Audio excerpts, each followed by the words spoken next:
ಶ್ರೀ ಗುರುಭ್ಯೋ ನಮಃ. ಹರಿ ಓಂ. ಜನ್ಮಾದ್ಯಸ್ಯ ಯತೋನ್ವಯಾದಿತರತಶ್ಚಾರ್ಥೇಷ್ವಭಿಜ್ಞಸ್ವರಾಟ್ ತೇನೇ ಬ್ರಹ್ಮ ಹೃದಯ ಆದಿಕವಯೇ ಮುಹ್ಯಂತಿ ಯಂ ಸೂರಯಃ ತೇಜೋ ವಾರಿಮೃದಾಂ ಯಥಾ ವಿನಿಮಯೋ ಯತ್ರ ತ್ರಿಸರ್ಗೋ ಮೃಷಾ ಧಾಮ್ನಾ ಸ್ವೇನ ಸದಾ ನಿರಸ್ತಕುಹಕಂ ಸತ್ಯಂ ಪರಂ ಧೀಮಹಿ ಜಯತೆ ಹರಿರಚಿಂತ್ಯ ಸರ್ವದೇವೈಕವಂದ್ಯಃ ಪರಮಗುರುರಭೀಷ್ಟಾವಾಪ್ತಿತಃ ಸಜ್ಜನಾನಾಂ ನಿಖಿಲ ಗುಣಗಣಾರುಣೋ ನಿತ್ಯ ನಿರ್ಮುಕ್ತದೋಷಃ ಸರಸಿಜನೇನೋऽಸೌ ಶ್ರೀಪತಿರ್ಮಾನದೋ ನಃ. ಚಕ್ರಂ ಯಸ್ಯ ಭುಜಾಗ್ರಮೇತ್ಯ ಲಲಿತಂ ವಿದ್ಯುತ್ಪ್ರಭಂ ರಾಜತೆ ಶಂಖೋ ಯಸ್ಯ ವಿರಾಜತೆ ಕರತಳೆ ಸಂಪೂರ್ಣಚಂದ್ರಪ್ರಭಃ ಮಾಲಾ ಯಸ್ಯ ಸಚಂಬಕಾ ಸತಿಲಕಾ ಶಾಶೋಕನೀಲೋತ್ಪಲ ಸೋಸ್ಮಾನ್ ಪಾತು ಷಡರ್ಧವಿಕ್ರಮಗತಿಸ್ತ್ರೈಲೋಕ್ಯನಾಥೋ ಹರಿಃ. ಪ್ರಥಮೋ ಹನುಮಾನ್ ನಾಮ ದ್ವಿತೀಯೋ ಭೀಮಯೇವ ಚ ಪೂರ್ಣಪ್ರಜ್ಞತೃತೀಯಸ್ತು ಭಗವತ್ಕಾರ್ಯಸಾಧಕಃ ಕಾಮಧೇನುರ್ಯಥಾ ಪೂರ್ವಂ ಸರ್ವಾಭೀಷ್ಟಫಲಪ್ರದ ತಥಾ ಕಲೌ ವಾದಿರಾಜ ಶ್ರೀಪಾದೋ ಭೀಷ್ಟದಃ ಸತಾಂ ಭವತಿ ಯದನುಭಾವಾದಿಡಮೋಕೋऽಪಿ ವಾಗ್ಮಿ ಜಡಮತಿರಪಿ ಜಂತುರ್ಜಾಯತೆ ಪ್ರಾಜ್ಞಮೌಲಿಃ सकलवचनचेतो देवता भारती सा मम वचसि निधत्तां सन्निधिं मानसे च नारायणं नमस्कृत्य नरं चैव नरोत्तमं देवीं सरस्वतीं व्यासं ततो जयमुदीरयेत्. ಸ್ವಸ್ತ್ಯಸ್ತು ಸದಾಂ ತನ್ಮಂಗಲಾನಿ ಭವಂತು. ಹರಿವಂಶದಲ್ಲಿ ದೇವತೆಗಳಿಗೂ ಅಸುರರಿಗೂ ಆಗುವಂತಹ ಯುದ್ಧವನ್ನು ಹೇಳುತ್ತಾ ದೇವತೆಗಳು ಜಯವನ್ನು ಹೊಂದಿದಾಗ ಮತ್ತೆ ಧರ್ಮ ಸಂಸ್ಥಾಪನೆ ಆಯಿತು ಅಂತ ಹೇಳುವಾಗ ಮತ್ತೆ ಕಾಲನೇಮಿ ಎನ್ನುವಂತ ಅಸುರ ಬಂದು ಮತ್ತೆ ದೈತ್ಯರ ಪಕ್ಷದಲ್ಲಿ ತಾನು ನಿಂತುಕೊಂಡು ಅವರನ್ನು ಹುರಿದುಂಬಿಸ್ತಾ ಇದ್ದಾನೆ. ದೇವತಾ ಸ್ವಶನೀಘೋರಾಹ ಪರಿಗಾಂಶ್ಚೋತ್ತಮಾಯುಧಾನ್ ಮುದ್ಗರಾಂಶ್ಚ ಸನಿಸ್ತ್ರಾಂಶಾನ್ ಸ್ತ್ರಿಂಶಾನ್ ಗದಾ ಗುರುವಿಶ್ಚ ದಾನವಾಹ ಅಂತ ದೇವತೆಗಳು ಘೋರವಾದಂತಹ ಅಶನಿಗಳನ್ನು ಉತ್ತಮವಾದ ಪರಿಧಾಯಿಗಳನ್ನು ಮುದ್ಗರಗಳನ್ನು ದೈತ್ಯರ ಮೇಲೆ ಎಸೆಯುವಾಗ ದೇವತೆಗಳ ಮೇಲೆ ದಾನವರು ಕೂಡ ಭಯಂಕರವಾದಂತಹ ಗದೆಗಳನ್ನು ಎಸಿತಾ ಇದ್ದಾರೆ. ಗದಾಭಿರ್ಗಾತೈರ್ಭಗ್ನಾಂಗಾಹ ಬಾಣೈಶ್ಚ ಶಕಲೀಕೃತಾಃ ಪರಿಪೇತುರ್ಭೃಶಂ ಕೇಚಿನ್ ಮುಸಲೈಶ್ಚ ನಿಜಘ್ನಿರೇ. ಗದೆಗಳ ಹೊಡೆತದಿಂದ ಈ ದೇವತೆಗಳ ಅಂಗಾಂಗಗಳು ತುಂಡಾಗ್ಲಿಕ್ಕೆ ಆರಂಭ ಆಯ್ತಂತೆ. ಬಾಣ ಪ್ರಯೋಗ ಆದದ್ರಿಂದ ಅವರ ಅವಯವಗಳು ಚೂರು ಚೂರಾಗ್ಲಿಕ್ಕೆ ಆರಂಭ ಆಯಿತು. ಹೀಗೆ ಎಲ್ಲರೂ ಅವಯವಹೀನರಾಗಿ ಕೆಳಗೆ ಬೀಳ್ತಾ ಇದ್ದಾರೆ. ಕೆಲವರು ಭಯಂಕರವಾದ ಮುಸಲಗಳಿಂದ ಅವರನ್ನು ಕೊಂದು ಹಾಕುತ್ತಾ ಇದ್ದಾರೆ. ತಥೋ ರಥೈಃ ಸದುರಗೈರ್ ವಿಮಾನೈಶ್ಚಾಶುಗಾಮಿಭಿಃ ಸಮೀಯುಸ್ತೆ ಸುಸಂರಬ್ಧಾಃ ರೋಷಾದನ್ಯೋನ್ಯಮಾಹವೇ. ಬಳಿಕ ವೇಗವಾಗಿ ಚಲಿಸುವ ರಥಗಳಿಂದ, ಕುದುರೆಗಳಿಂದ, ವಿಮಾನಗಳಿಂದ ಯುದ್ಧ ಭೂಮಿಯಲ್ಲಿ ಪರಸ್ಪರ ಸಂಚರಿಸುತ್ತಾ ರೋಷದಿಂದ ಯುದ್ಧವನ್ನು ಮಾಡ್ತಾ ಇದ್ದಾರೆ. ಒಂದು ಕಡೆಯಿಂದ ರಥಗಳು, ಇನ್ನೊಂದು ಕಡೆಯಿಂದ ಕುದುರೆಗಳು, ಇನ್ನೊಂದು ವಿಮಾನಗಳೆಲ್ಲ ಬಂದು ಯುದ್ಧಗಳು ನಡೀತಾ ಉಂಟು. ಸಂವರ್ತಮಾನಾಹ ತಮರೇ ವಿವರ್ತಸ್ತಂ ತಥಾ ಪರೇ ರಥಾ ರಥೈರ್ ನಿರುದ್ಯಂತೆ ಪದಾತಾಶ್ಚ ಪದಾತಿಭಿಃ. ಭಯಂಕರವಾದಂತಹ ಯುದ್ಧದಲ್ಲಿ ತೊಡಗಿಸಿಕೊಂಡ ಕೆಲವರೆಲ್ಲ ರಥದಿಂದ ರಥವನ್ನು ತಡೆದರು. ಕೆಲವರು ತಾವು ಹೋಗ್ತಾ ಇರುವಾಗ ಕಾಲಿನಿಂದ ನಡೆಯುವ ಸೈನಿಕರಿದ್ದಾರಲ್ಲ, ಕಾಳಾಲುಗಳು, ಅವರನ್ನು ತಡೆದರು. ಅಂದ್ರೆ ನೀವು ಮುಂದೆ ಹೋಗಬೇಡಿ, ಮುಂದೆ ಬರಬೇಡಿ ಎನ್ನುವಂತ ರೀತಿಯಲ್ಲಿ ಅವರು ತಡೀತಾ ಇದ್ದಾರೆ. ತೇಷಾಂ ಗದಾನಾಂ ತುಮುಲಃ ಸಶಬ್ದ ಶಬ್ದವಾಹಿನಾಂ ನಭಸ್ಸ ಶಬ್ದಂತು ಯಥಾ ನಭಸ್ಯ ಜಲದಸ್ವನೈಃ. ಅವರು ಆ ಗದೆಗಳಿಂದ ಏನು ಮಾಡ್ತಾ ಇದ್ದಾರೆ, ಬೀಸ್ತಾ ಇದ್ದಾರೆ. ಹಾಗಾಗಿ ಶಬ್ದ ಅದು ಹೊರಗೆ ಬರ್ತಾ ಉಂಟು. ಆ ಬರುವ ಶಬ್ದ ಹೇಗೆ ಕೇಳ್ತಾ ಉಂಟು ಕೇಳಿದ್ರೆ, ಆಕಾಶದಲ್ಲಿ ಮೋಡಗಳು ಪರಸ್ಪರ ಸೇರಿದಾಗ ಹೇಗೆ ಗುಡುಗು ಶಬ್ದಗಳು ಬರುತ್ತೋ ಆ ರೀತಿಯಾಗಿ ನೀರಿನ ಮೇಘಗಳ ಶಬ್ದದಂತೆ ಅದು ಮೊಳಗ್ತಾ ಇತ್ತು, ಆಗಾಗ್ಗೆ ಕೇಳಿ ಬರ್ತಾ ಇತ್ತು. ಭವಂಜಿರೇ ರಥಾನ್ ಕೇಚಿತ್ ಕೇಚಿತ್ ಸಮೃದ್ಧಿತಾ ರಥೈಃ ಸಂವಾದಮೇಕೆ ಸಂಪ್ರಾಪ್ಯ ನಶೇಕುಶ್ಚಲಿತಂ ರಥಾಃ. ಇನ್ನು ಕೆಲವರು ಭಭಂಜರೇ ರಥಾನ್ ಕೇಚಿತ್, ಇವರು ಬರ್ತಾ ಇರುವಂತಹ ರಥವನ್ನು ಕೆಲವರು ತಡೆದ್ರೆ, ಕೆಲವರು ಹಾಗೆಲ್ಲ ಇವರು ಬಂದಂತಹ ರಥವನ್ನು ತುಂಡರಿಸಿಯೇ ಬಿಡ್ತಾ ಇದ್ರು ಅಂತ ಹೇಳ್ತಾರೆ. ಇನ್ನು ಕೆಲವರಂತೂ ಆ ರಥಗಳಿಂದಲೇ ಇನ್ನೊಬ್ಬರನ್ನು ಕೊಲ್ತಾ ಇದ್ರು. ಕೇಚಿತ್ ಸಂವೃದಿತಾಹ ರಥೈಹಿ, ಅಂದ್ರೆ ನಮ್ಮಲ್ಲಿ ವಾಹನಗಳಿದ್ರೆ ಅದನ್ನು ಹಿಡ್ಕೊಂಡು ಹೋಗಿ ಹೇಗೆ ಇನ್ನೊಬ್ಬರಿಗೆ ನಾವು ಆಕ್ಸಿಡೆಂಟ್ ಮಾಡ್ತೇವೋ ಗುದ್ದುತ್ತೇವೋ ಅದೇ ರೀತಿಯಾಗಿ ರಥಗಳಿಂದ ಅಲ್ಲಿದ್ದಂತಹ ಜನರ ಮೇಲೆ ಅಥವಾ ದೈತ್ಯರು ಅಥವಾ ದೇವತೆಗಳ ಮೇಲೆ ಅದನ್ನು ಹಾರಿಸ್ತಾ ಇದ್ರು, ಅವರಿಗೆ ಅದರಿಂದ ಜಜ್ಜುತ್ತಾ ಇದ್ರು ಅಂತ ಹೇಳ್ತಾ ಇದ್ದಾರೆ. ಕೆಲವರು ಶತ್ರುಗಳಿಂದ ಅತಿಯಾದ ಪೀಡೆಯನ್ನು ಅನುಭವಿಸಿ ರಥಗಳನ್ನೇ ನಡೆಸದಂತಾಯಿತು. ವಾಹನವನ್ನು ನಡಸಲಿಕ್ಕೆ ಆಗ್ತಾ ಇರಲಿಲ್ಲ. ಯಾಕೆ ಕೇಳಿದ್ರೆ ಅಷ್ಟು ಅಡೆತಡೆಯನ್ನು ಉಂಟು ಮಾಡ್ತಾ ಇದ್ರು. ಅನ್ಯೋನ್ಯ ಮನ್ಯೇ ಸಮರೇ ದೌರ್ಭ್ಯಾಂ ಮುಕ್ಷಿಪ್ಯ ದರ್ಪಿತಾ ಸಂಹ್ರಾದಮಾನಾಭರಣ ಜಗ್ಗಸ್ತತ್ರಾಸಿ ಚರ್ಮಿಣಃ. ಪರಸ್ಪರ ರಥದಿಂದ ಅವರು ಕಾದಾಡ್ತಾ ಇದ್ರು. ಆಗ ಒಬ್ರು ತೋಳದಿಂದ ತೋಳಗೆ ದೌರ್ಭ್ಯಾಂ, ಒಬ್ರು ತೋಳವನ್ನು ಹಿಡಿದು ಇನ್ನೊಂದು ತೋಳಿನಿಂದ ಅವರನ್ನು ಎತ್ತಿ ಬೆಸಿತಾ ಇದ್ರು, ದರ್ಪವನ್ನು ತೋರಿಸ್ತಾ ಇದ್ರು. ಹಾಗೆ ಅವರು ಎಂತಹ ಆಭರಣಗಳೆಲ್ಲ ಸಂಹ್ರಾದಾನಾಭರಣ, ಬೇರೆ ಬೇರೆ ಆಭರಣಗಳಿಂದ ಕಂಗೊಳಿಸುವಂತಹ ಖಡ್ಗ ಚರ್ಮ ಇದನ್ನೆಲ್ಲ ಧರಿಸಿ ಎಷ್ಟೋ ಜನರನ್ನು ಕೊಂದು ಹಾಕ್ತಾ ಇದ್ರು. ಅಸ್ತ್ರೈರಣ್ಯೇನ ವಿನಿರ್ಭಿನ್ನಾ ರಕ್ತಂ ವೇಮುರ್ಹತಾ ಯುಧಿ ಶರಜ್ಜಲಾನಾಂ ಸದೃಶಾಹ ಜಲದಾನಾಂ ಸಮಾಗಮೆ. ಇನ್ನು ಕೆಲವರು ಅಸ್ತ್ರಗಳಿಂದ ಹೊಡಿತಾ ಇದ್ರು.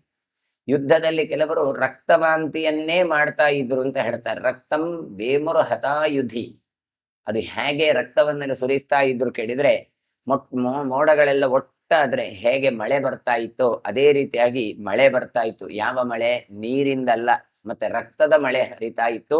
ರಕ್ತವನ್ನು ವಾಂತಿ ಮಾಡ್ತಾ ಇದ್ರು ಯುದ್ಧದಲ್ಲಿ ಪರಸ್ಪರ ಹೊಡೆದಾಡಿಕೊಂಡು. ತದಶಸ್ತ್ರಸ್ತ್ರ ಗ್ರಥಿತಂ ಕ್ಷಿಪ್ತೋತ್ಕ್ಷಿಪ್ತ ಗದಾವಿಲಂ ದೇವದಾನವ ಸಂಕ್ಷುಬ್ಧಂ ಸಂಕುಲಂ ಯುದ್ಧಮಾ ಬಭೌ.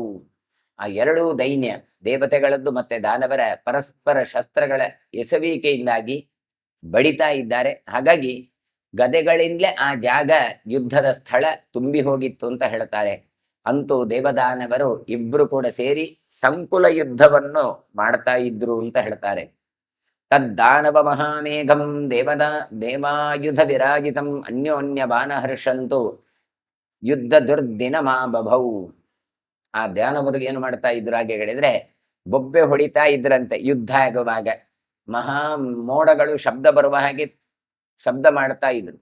ದೇವತೆಗಳು ಕೂಡ ಆಯುಧಗಳಿಂದ ಅವರನ್ನು ಬಡಿತಾ ಇದ್ರು. ಹೀಗೆ ಪರಸ್ಪರವಾಗಿ ಬಾಣಗಳ ಮಳೆಯನ್ನು ಸುರಿಸ್ತಾ ಇದ್ರು. ಆ ಯುದ್ಧ ಹೇಗೆ ಅಂತ ಕೇಳಿದ್ರೆ ಅವರು ಹೇಳ್ತಾರೆ, ಕತ್ತಲೆಯಿಂದ ಕಂಗೆಟ್ಟ ದಿನದಂತೆ ಶೋಭಿಸಿತು ಅಂತ. ಅಂದ್ರೆ ದುರ್ದಿನ, ಕೆಟ್ಟ ದಿನದ ಹಾಗೆ ಕಾಣ್ತಾ ಇತ್ತು. ಬೆಳಕು ಬರಬೇಕಿತ್ತು, ಬೆಳಕು ಬರ್ತಾ ಇಲ್ಲ, ಕತ್ತಲೆ ಆವರಿಸಿದೆ. ಯಾಕೆಷ್ಟು ಕತ್ತಲೆ ಕೇಳಿದ್ರೆ ಬಾಣಗಳದ್ದೇ ಮಳೆ, ಈ ಕಡೆಯಿಂದ ಆ ಕಡೆಯಿಂದ ಬಾಣಗಳೇ ಬರ್ತಾ ಇತ್ತು. ಹಾಗಾಗಿ ಅದು ಮೇಘ ಚಿಹ್ನೆಯನ್ನಿ ದುರ್ದಿನಂ ಹೇಳ್ತಾರೆ. ಮೋಡಗಳು ಹೆಚ್ಚು ಬಂದ್ರೆ ಕತ್ತಲೆ ಆಗ್ತದೆ. ಕತ್ತಲೆ ಆದ್ರೆ ಅದು ಒಳ್ಳೇದಲ್ಲ. ಎಷ್ಟು ಹೇಳಿದ್ರೆ ಹಿಂದಿನ ಕಾಲದಲ್ಲಿ ಮೋಡಗಳು ಇತ್ತು ಅಂತ ಕೇಳಿದ್ರೆ ಅವತ್ತು ಪಾಠಕ್ಕೆ ರಜೆ, ಪಾಠವೇ ಇಲ್ಲ. ಯಾಕೆ ಕೇಳಿದ್ರೆ ಅವತ್ತು ದುರ್ದಿನ ಅಂತ ಲೆಕ್ಕ ಅಂತ. ಯಾಕೆ? ಆ ಕಾಲದ ಅಧ್ಯಯನ ಪದ್ಧತಿ ಹಾಗೆ. ಮರದ ಬುಡದಲ್ಲಿ ಎಲ್ಲ ಕಟ್ಟೆಗಳನ್ನು ಮಾಡಿಕೊಂಡು ಅಧ್ಯಯನ ಮಾಡ್ತಾ ಇದ್ರು. ಮೋಡಗಳೆಲ್ಲ ಬಂದ್ರೆ ಇನ್ನು ಬೆಳಕು ಬರೋದಿಲ್ಲ, ಮಳೆ ಬಂದ್ರೆ ಮತ್ತೆ ಓಡಿ ಹೋಗ್ಲಿಕ್ಕೆ ಪುರ್ಸೋತಿರೋದಿಲ್ಲ. ಹಾಗಾಗಿ ಎಲ್ಲ ಮಳೆ ಮೊದಲು ಬರುವಂತ ಮೋಡಗಳು ಬಂದ ಕೂಡಲೇ ಇವತ್ತು ಪಾಠ ಇಲ್ಲ, ಎಲ್ಲ ಮನೆಗೆ ಹೋಗಿ ಅಥವಾ ಗುರುಕುಲದಲ್ಲಿ ಹೋಗಿ ಅಂತ ಕಳಿಸ್ತಾ ಇದ್ರು. ಅದು ದುರ್ದಿನ ಅಂತ ಎಣಿಸಲ್ಪಡತ್ತೆ. ಆ ರೀತಿಯಾದ ವಾತಾವರಣ ಯುದ್ಧದ ಆ ಸಂದರ್ಭದಲ್ಲಿ ಕಂಡಿದೆ ಅಂತ ಹೇಳ್ತಾ ಇದ್ದಾರೆ. ಏತಸ್ಮಿನ್ ಅಂತರೇ ಕ್ರುದ್ಧ ಕಾಲನೇಮಿಸ ದಾನವ ವ್ಯವರ್ಧತ ಸಮುದ್ರೋಘೈ ಪುರ್ಯಮಾಣ ಇವಾಂಬುಧ. ಈ ಯುದ್ಧದ ಮಧ್ಯದಲ್ಲಿ ಇವರೆಲ್ಲ ಹೊಡೆದಾಡಿಕೊಳ್ತಾ ಇದ್ದಾರೆ. ಕಾಲನೇಮಿ ಬಂದು ಬಿಟ್ಟಿದ್ದಾನೆ.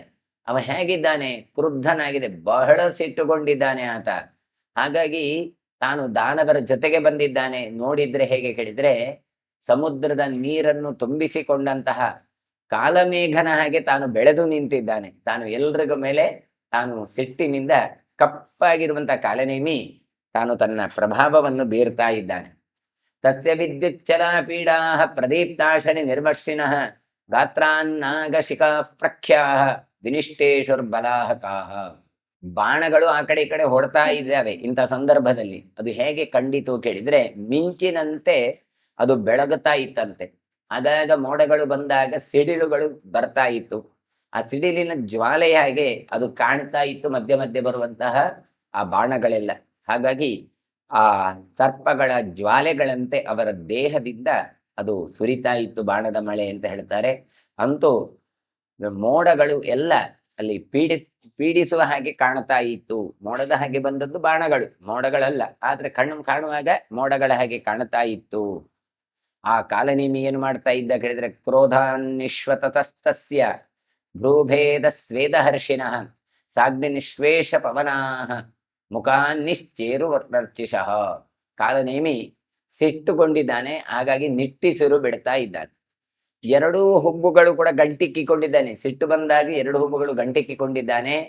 ಆ ಗಂಟಿಕ್ಕಿದ್ದು ಮಾತ್ರ ಅಲ್ಲ, ಅದರಲ್ಲಿ ಬೆವರು ತೊಟ್ಟುಕ್ತಾ ಉಂಟು ಅಂತ ಹೇಳಿದ್ರೆ, ಭ್ರೂಭೇದ ಸ್ವೇದ ಹರ್ಷಿಣ ಅಂತ ಎರಡು ಗಂಟು ಒಟ್ಟಾಗಿದೆ, ಅಲ್ಲಿ ಬೆವರ್ತಾ ಇದ್ದಾನೆ. ಹಾಗಾಗಿ ಹೇಗೆ ಕಾಣ್ತಾ ಇತ್ತು ಕೇಳಿದ್ರೆ, ಗಾಳಿಯಿಂದ ಕ್ಷೋಭಿತವಾದ, ಅಂದ್ರೆ ಗಾಳಿ ಬಿಸಿ ಗಾಳಿ ಬರ್ತಾ ಉಂಟು, ಯಾಕೆ ಸಿಟ್ಟಿನಿಂದಾಗಿ.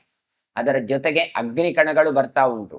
ಹಾಗಾಗಿ ಮುಖದಿಂದ ಹುಬ್ಬುಗಳು, ಅವುಗಳಿಂದ ಬಿಸಿಯಾದಂತ ನೀರು ಅಂದ್ರೆ ಬೆವರುಗಳು ಹೊರಡ್ತಾ ಉಂಟು. ಹಿರಿಯಗೂರ್ಧ್ವಂಚ ಗಗನೆ ಬವೃದ್ಧಸ್ತಸ್ಯ ವಾಹವಃ ಪಂಚಾಸ್ಯಾಹ ಕೃಷ್ಣವಪುಷೋ ಲೇಲಿಹಂತ ಇವೋರಗಾಹ. ಅವನ ತೋಳೆಲ್ಲ ಕಪ್ಪಾಗಿತ್ತು, ಹಾಗಾಗಿ 5 ಬೆರಳುಗಳ ಕೈ ನೋಡಿದ್ರೆ ಹೇಗೆ 5 ಹೆಡೆಗಳ ಹಾವಿನ ಹಾಗೆ ಕಾಣ್ತಾ ಇತ್ತು ಅಂತ ಹೇಳ್ತಾರೆ. ಆಕಾಶದಲ್ಲಿ ಅವನ ತೋಳು ಅಡ್ಡಡ್ಡ ಉದ್ದ ಉದ್ದವಾಗಿ ಬೆಳೀತಾ ಇತ್ತು. ಆ ಬಾಹುಗಳು ಹೇಗೆ ಕಾಣ್ತಾ ಇತ್ತು ಕೇಳಿದ್ರೆ, ಕೈಯೆಲ್ಲ ಹೀಗೆ ಮಾಡಿದ್ರೆ 5 ಹೆಡೆಯ ಹಾವು ಕಚ್ಚಲಿಕ್ಕೆ ಬರ್ತದೋ ಎನ್ನುವ ಹಾಗೆ ಸರ್ಪಗಳಂತೆ ಕಾಣ್ತಾ ಇತ್ತು. ಪಂಚಾಸ್ಯಾಹ ಕೃಷ್ಣ ವಪುಷಃ, ಕಪ್ಪು ಹಾವುಗಳು ಅದು ನೆಕ್ಕಲಿಕ್ಕೆ ಬರುವಂತದ್ದು ಬರ್ತಾ ಇದೆ ಅನ್ನುವ ಹಾಗೆ ಕಾಣ್ತಾ ಇತ್ತು ಅಂತ ಕೊಡ್ತಾ ಇದ್ದಾರೆ. ಇದೆಲ್ಲ ಹೇಗೆ ಕೇಳಿದ್ರೆ, ಅವನಿಗೆ ಕಾಲನೇಮಿಗೆ ಎಷ್ಟು ಸಿಟ್ಟು ಬಂದಿದೆ ಅಂತ ಒಂದು, ಅವಾಗ ಎಷ್ಟು ಕಪ್ಪಗಿದ್ದಾನೆ ಅಂತ ಇನ್ನೊಂದು, ಅದು ಬಂದ್ರೆ ಕೃಷ್ಣ ಸರ್ಪ ಬಂದಾಗೆ ಬರುತ್ತದೆ ಅಂತ ಒಂದು, ಇದನ್ನಿಷ್ಟನ್ನು ವಿವರಿಸ್ತಾ ಇದ್ದಾರೆ. ಆ ಒಂದೊಂದು ಹುಬ್ಬುಗಳು ಗಂಟಿಕ್ಕಿದ್ದಾವೆ, ಬೆವರು ಇಳಿತಾ ಉಂಟು, ಸಿಟ್ಟು ಬರ್ತಾ ಉಂಟು ಅಂತ. ಇದೆಲ್ಲ ನಾವು ಈಗ ಚಲನಚಿತ್ರದಲ್ಲಿ ನೋಡಿದಾದ್ರೆ ಕ್ಲೋಸ್ ಅಪ್ ಅಲ್ಲಿ ತೋರಿಸುವಾಗ ಹಾಗೆಲ್ಲ ಕಾಣಿಸ್ಲಿಕ್ಕೆ ಬರುತ್ತೆ. ಸ್ಪಷ್ಟವಾಗಿ ಅದರಲ್ಲಿ ಏನೆಲ್ಲ ಆಗತ್ತೆ ಅದನ್ನೆಲ್ಲ ತೋರಿಸ್ತಾ ಇದ್ದಾರೆ. ಅದೇ ರೀತಿಯಾಗಿ ವೇದವ್ಯಾಸರು ಹರಿವಂಶದಲ್ಲಿ ಆ ಒಂದೊಂದು ಅಂಶವನ್ನು ವರ್ಣಿಸಿ ನಮಗೆ ಆ ರೀತಿಯಾಗಿ ಗೊತ್ತಾಗುವ ಹಾಗೆ ಅದನ್ನು ವರ್ಣಿಸ್ತಾ ಇದ್ದಾರೆ. ಇಲ್ಲದಿದ್ರೆ ಇಷ್ಟೆಲ್ಲ ಹೇಳಬೇಕಾಗಿಲ್ಲ, ಆದ್ರೆ ಅದನ್ನೆಲ್ಲವನ್ನು ಕೂಡ ಗಮನಿಸಿದ್ದಾರೆ. ಅದನ್ನು ಅಷ್ಟು ಸಿಟ್ಟುಕೊಂಡಿದ್ದಾನೆ ಆತ ದುಷ್ಟ ಎನ್ನುವಂಥದ್ದನ್ನು ತೋರಿಸಿಕೊಡ್ತಾ ಇದ್ದಾರೆ. ಸೋ ಅಸ್ತ್ರಜಾಲೈ ಬಹು ವಿವಿಧೈ ಧನುಭಿ ಪರಿಘೈರಪಿ ದಿವ್ಯಮಾಕಾಶಮಾಬ್ರೆ ಪರ್ವತೈರುಚ್ಛ್ರಿತೈರವ್ಯ. ಆ ಕಾಲನೇಮಿ ಏನು ಮಾಡಿದ್ದಾನೆ ಕೇಳಿದ್ರೆ, ಅನೇಕ ಅಸ್ತ್ರಗಳನ್ನು ಬಿಟ್ಟಿದ್ದಾನೆ. ಆ ಅಸ್ತ್ರಗಳ ಸಮುದಾಯದಿಂದಾಗಿ ಅವನ ಧನುಸ್ಸೆಲ್ಲ ಉಂಟಲ್ಲ, ಪರಿಗಾಯುಧಗಳು ಎಲ್ಲವೂ ಕೂಡ ಆಕಾಶದೆತ್ತರಕ್ಕೆ ಅದು ರಾಶಿ ರಾಶಿಯಾಗಿ ಬೆಟ್ಟಗಳಾಗಿ ಆವರಿಸುವಂತೆ ಆವರಿಸಿದೆ. ಇವನೇ ದೊಡ್ಡ ಬೆಟ್ಟದ ಹಾಗೆ ಬಂದಿದ್ದಾನೆ. ಆಮೇಲೆ ಇವ ಅಸ್ತ್ರ ಬಿಟ್ಟಿದ್ದಾನೆ. ಆ ಅಸ್ತ್ರ ಬಿದ್ದದ್ದೇ ಒಂದು ದೊಡ್ಡ ಬೆಟ್ಟದ ರಾಶಿಯ ಹಾಗೆ ಆಗಿದೆ. ಅಷ್ಟು ಅಸ್ತ್ರಗಳನ್ನು ತಾನು ಬಿಟ್ಟಿದ್ದಾನೆ. ಸೋ ಅನಿಲೋದ್ಧೂತವಸ್ತನಸ್ಥಸ್ಥೌ ಜಂಗ್ರಾಮ ಮೂರ್ಧನಿ ಸಂಧ್ಯಾ ತಪಗ್ರಶಿಖ ಸಾಕ್ಷಾನ್ ಮೇರುರಿವಾಚಲಃ. ಆ ಕಾಲನೇಮಿ ಏನು ಮಾಡಿದ್ದಾನೆ, ಗಾಳಿಯಿಂದ ತಾನು ಊದಿದ್ರೆ ಬಟ್ಟೆಗಳೆಲ್ಲ ಮೇಲೆ ಹೋಗುವ ಹಾಗೆ ಆ ಯುದ್ಧ ಭೂಮಿಯ ಶಿರೋಭಾಗದಲ್ಲಿ ನಿಂತು ಗಾಳಿಯನ್ನು ಹಾಕ್ತಾ ಇದ್ದಾನಂತೆ. ಅವನು ನೋಡುವಾಗ ಸಂಧ್ಯಾಕಾಲದಲ್ಲಿ ಹೊಳೆಯುವ ಶಿಖೆಯ ಹಾಗೆ ಕಾಣ್ತಾ ಇತ್ತು, ಮೇರು ಪರ್ವತದಂತೆ ಕಾಣಿಸ್ತಾ ಇದ್ದ. ಅಂದ್ರೆ ಇವನಿಂತ್ರೇನೆ ಒಂದು ಪರ್ವತದ ಹಾಗೆ. ಯಾಕೆ ಕೇಳಿದ್ರೆ ಅವನದ್ದು ಆಕಾರವನ್ನು ಹೇಳಿದ್ರು ಹಿಂದೆ, ಎತ್ತರಕ್ಕೆ ಬೆಳೆದಿದ್ದ. ಇವನು ಹೋಗುವಾಗ ಗಾಳಿಯಲ್ಲಿ ಊದಿಕೊಂಡು ಊದಿಕೊಂಡು ಹೋಗ್ತಾ ಇದ್ದ ಗಾಳಿ, ಯಾಕೆ ಮೋಡಗಳು ಅಡ್ಡ ಬರ್ತಾ ಇತ್ತು. ಅಷ್ಟು ಎತ್ತರದವ, ಅವನೇ ದೊಡ್ಡ ಬೆಟ್ಟ, ಅವನು ಬಿಟ್ಟ ಬಾಣಗಳು ದೊಡ್ಡ ದೊಡ್ಡ ಬೆಟ್ಟಗಳಾಗಿದ್ದಾವೆ. ಹಾಗಾಗಿ ನೋಡಿದ್ರೆ ಹೇಗೆ ಕೇಳಿದ್ರೆ ಮೇರು ಪರ್ವತದಂತೆ ಇವನು ಕಾಣಿಸ್ತಾ ಇದ್ದ. ಊರು ವೇಗ ಪ್ರತಿಕ್ಷಿಪ್ತೈ ಶೈಲ ಶೃಂಗಾಗ್ರ ಪಾದಪೈ ಅಪಾತಯದ್ ದೇವಗಣಾನ್ ವಜ್ರೇಣೇವ ಮಹಾಗಿರೀನ್. ಇವ ಏನೊಂದು ಆಯುಧಗಳನ್ನೆಲ್ಲ ಬಿಸಾಡಿದ್ದಾನೆ, ಅದು ಬೆಟ್ಟದ ತುದಿಯಲ್ಲಿರುವ ದೇವತೆಗಳ ಹಾಗೆ, ಅಂದ್ರೆ ಮರಗಳ ಹಾಗೆ ಕಾಣ್ತಾ ಉಂಟು. ಈ ದೇವತೆಗಳ ಮೇಲೆ ವಜ್ರಾಯುಧವನ್ನು ಪ್ರಯೋಗ ಮಾಡಿದ್ರೆ ಹೇಗಾಗಬಹುದು, ಆ ರೀತಿಯಾಗಿ ಆಯುಧಗಳನ್ನು ಆತ ಬಿಸಾಡ್ತಾ ಇದ್ದಾನೆ ದೇವತೆಗಳ ಮೇಲೆ ಕಾಲನೇಮಿ. ಬಾಹುಭಿ ಶಸ್ತ್ರ ನಿಸ್ತ್ರಂಶೈ ಚಿನ್ನ ಭಿನ್ನ ಶರಾಸನೈ ನಶೇಕ್ಯುಶ್ಚಲಿತುಂ ದೇವಾಹ ಕಾಲನೇಮಿ ಹತಾಯುಧಿ. ಕಾಲನೇಮಿ ಯುದ್ಧಕ್ಕೆ ನಿಂತದ್ರಿಂದ ಇವರಿಗೆ ಒಂದು ಆಚೆ ಈಚೆ ಹಂದಾಡ್ಲಿಕ್ಕಾಗ್ಲಿಲ್ಲ. ಯಾಕೆ ಕೇಳಿದ್ರೆ, ಇವನ ಹೊಡೆತದಿಂದಾಗಿ ತಮ್ಮ ಕೈಗಳನ್ನೇ ಕಳೆದುಕೊಂಡಿದ್ದಾರೆ ದೇವತೆಗಳು ಹೇಳಿದ್ರೆ, ಬಾಹುಬಿಹಿ ಶಸ್ತ್ರ ನಿಸ್ತ್ರಂಶೈಹಿ ಛಿನ್ನ ಭಿನ್ನ ಶರಾಸನೈಹಿ ಅಂತ. ಇವರು ಏನೋ ಶಸ್ತ್ರ ಪ್ರಯೋಗ ಮಾಡಬೇಕು, ಅಸ್ತ್ರ ಪ್ರಯೋಗ ಮಾಡಬೇಕು ಅಂತ ಹೊರಟ್ರೆ ಅವರ ಶಸ್ತ್ರಗಳೆಲ್ಲ ತುಂಡಾಗಿ ಬಿದ್ದಿದ್ದಾವೆ, ಬಾಣಗಳೆಲ್ಲ ತುಂಡು ತುಂಡಾಗಿ ಬಿದ್ದಿದ್ದಾವೆ. ಹಾಗಾಗಿ ಕಾಲನೇಮಿಯಿಂದ ಪೆಟ್ಟು ತಿಂದಂತಹ ದೇವತೆಗಳು ಯುದ್ಧ ಭೂಮಿಯಲ್ಲಿ ಮುಂದೆ ಆಗ್ಲಿ ಹಿಂದೆ ಆಗ್ಲಿ ಆಚೆ ಆಗ್ಲಿ ಈಚೆ ಆಗ್ಲಿ ಹೋಗ್ಲಿಕ್ಕಾಗದೆ ಸುಮ್ಮನೆ ನಿಂತು ಬಿಟ್ಟಿದ್ದಾರೆ ಅಂತ ಹೇಳ್ತಾರೆ. ಮುಷ್ಟಿಭಿರ್ನಿಹತ ಕೇಚಿತ್ ಕೇಚಿತ್ ವಿದಲೀಕೃತಾ ಯಕ್ಷಗಂಧರ್ವ ಪತಗಾ ಪೇತುಸ್ಸಹ ಮಹೋರಗೈಃ ತೇನ ವಿತ್ರಾಸಿತಾ ದೇವಾಃ ತಮರೇ ಕಾಲನೇಮಿನ ನ ಶೇಕುರು ಯತ್ನವಂತೋಪಿ ಯತ್ನ ಕರ್ತುಂ ವಿಚೇತಸಃ. ಅವ್ರಾಗಾದ್ರೆ ಸುಮ್ಮನೆ ನಿಂತು ಬಿಟ್ರ ದೇವತೆಗಳು ಕೇಳಿದ್ರೆ ಅವರು ನಿಂತುಕೊಳ್ಳಿಲ್ಲ, ತುಂಬಾ ಪ್ರಯತ್ನ ಪಡ್ತಾ ಇದ್ದಾರೆ. ಆದ್ರೆ ಅವ್ರು ಹೇಳ್ತಾರೆ, ನ ಶೇಕುರು ಯತ್ನವಂತೋಪಿ, ಪ್ರಯತ್ನ ಮಾಡಿದ್ರು ಕೂಡ ಅವರಿಗೆ ಏನೂ ಮಾಡ್ಲಿಕ್ಕಾಗ್ಲಿಲ್ಲ ದೇವತೆಗಳಿಗೆ. ಹಾಗಾದ್ರೆ ಏನು ಮಾಡಿದ್ರು ಅಂತ ಕೇಳಿದ್ರೆ, ಮುಷ್ಟಿಯಿಂದಲೇ ಪೆಟ್ಟು ತಿಂದಿದ್ದಾರೆ ಕೆಲವರು ಅಂತ ಹೇಳ್ತಾ ಇದ್ದಾರೆ. ಹಾಗಾಗಿ ಹೇಳ್ತಾರೆ, ಮುಷ್ಟಿಬೇರ್ ನಿಹತ ಕೇಚಿತ್ ಕೇಚಿತ್ ವಿದಲೀಕೃತ. ಇವ ಕೊಟ್ಟ ಪೆಟ್ಟಿನಿಂದಾಗಿ ಇವರು ಮುಷ್ಟಿಯಿಂದ ಪೆಟ್ಟುಕೊಳ್ಳಿಗೆ ಪ್ರಯತ್ನ ಪಡ್ತಾ ಇದ್ದಾರೆ, ಅದು ಆಗ್ತಾ ಇಲ್ಲ ದೇವತೆಗಳಿಂದ. ಇನ್ನೆಷ್ಟೋ ದೇವತೆಗಳಿಗೆ ಇವ ಕೊಟ್ಟ ಪೆಟ್ಟಿನಿಂದಾಗಿ ಅವರು ಸೀಳಿ ಹೋಗಿದ್ದಾರೆ, ವಿದಳೀಕೃತ ಅಂತ ತುಂಡು ತುಂಡಾಗಿ ಹೋಗಿದ್ದಾರೆ. ಹಾಗಾಗಿ ಇವರಿಗೆ ಮುಂದೆ ಹೋಗ್ಲಿಕ್ಕಾಗುತ್ತಾ ಇಲ್ಲ. ಇನ್ನು ಯಕ್ಷರು, ಗಂಧರ್ವರು, ಪಕ್ಷಿಗಳು, ಉರಗಗಳು ಅಂದ್ರೆ ಮಹಾ ಹಾವುಗಳು ಎಲ್ಲರೂ ಕೂಡ ಏನಾಗಿದ್ದಾರೆ, ಬಿದ್ದು ಬಿಟ್ಟಿದ್ದಾರೆ ಅಂತ ಹೇಳ್ತಾ ಇದ್ದಾರೆ. ಎಷ್ಟೇ ದೇವತೆಗಳು ಪ್ರಯತ್ನ ಪಟ್ಟರು ಕೂಡ ಯುದ್ಧವನ್ನು ಮಾಡ್ಲಿಕ್ಕೂ ಆಗದ ಪರಿಸ್ಥಿತಿ ದೇವತೆಗಳಿಗೆ ಉಂಟಾಗಿದೆ. ಈ ರೀತಿಯಾಗಿ ಗದೆಯಿಂದ ಹೊಡಿತಾ ಇದ್ದಾನೆ ದಾನವ ಕಾಲನೇಮಿ. ಆಗ ಇಡೀ ದೇವತಾ ಗಡನವೇ ಕಂಗೆಟ್ಟು ಕೊಟ್ಟಿದೆ. ಐರಾವತವನ್ನೇದ ಇಂದ್ರನ ಬಳಿಗೆ ಬಂದು ಅಸುರರ ಸಮೂಹದಲ್ಲಿ ಹೀಗೆ ಹೇಳ್ತಾ ಇದ್ದಾನಂತಾಗ ದೇವೇಂದ್ರ.